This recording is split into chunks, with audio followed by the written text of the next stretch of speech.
At first glance, Tiprin Follett could be considered one of the lucky ones. All I thought was we survived the fire. Her Altadena home, with its lush and manicured garden, seemingly untouched from the Eaton fire that ravaged this community in January. But When the fire came through with the winds, it was so strong that it broke windows in the house and blew open doors. Arsenic and lead and asbestos and all of those things are covering my house.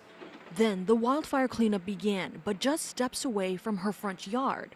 That is the golf course right there. The Altadena golf course, partly burned in the Eaton fire itself, turned into a temporary site where vegetation, metal, and concrete from charred structures are received and processed. What is that going to do to us? Will we be in a place that we can't leave, but we can't live in? Safety is our #1 priority.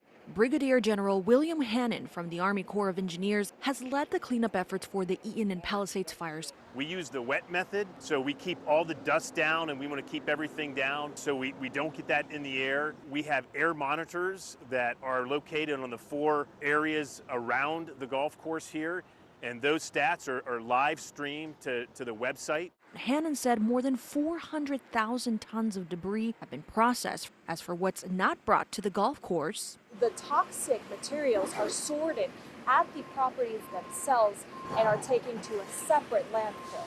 in the Altadena neighborhoods, researchers like Mike Kleeman are working to understand the long-term effects of wildfires on human health. This one happened where there's 18 million residents in the Los Angeles basin, and they were exposed both in the immediate disaster but then also in the cleanup phase. With air quality tracking equipment mounted to his electric truck, Kleeman is tracking air pollution and toxins like arsenic and lead. Once I know from these measurements what the particles look like, what the pollution looks like, I can then put that into a model and predict where the pollution will go, who will be exposed to how much. But it will be years before researchers like Kleeman will scientifically understand the extent of wildfire exposure. The best way to protect yourself, of course, is just to not be in the area. For residents like Follett, it's not that simple. I wish my house had burned. As much as I love my home and my garden, I could start to make plans to build. I could decide to move on to a new home. We are paralyzed in the unknown and the possible risks to us, to our neighbors, to our friends. In Altadena, I'm Maribel Gonzalez.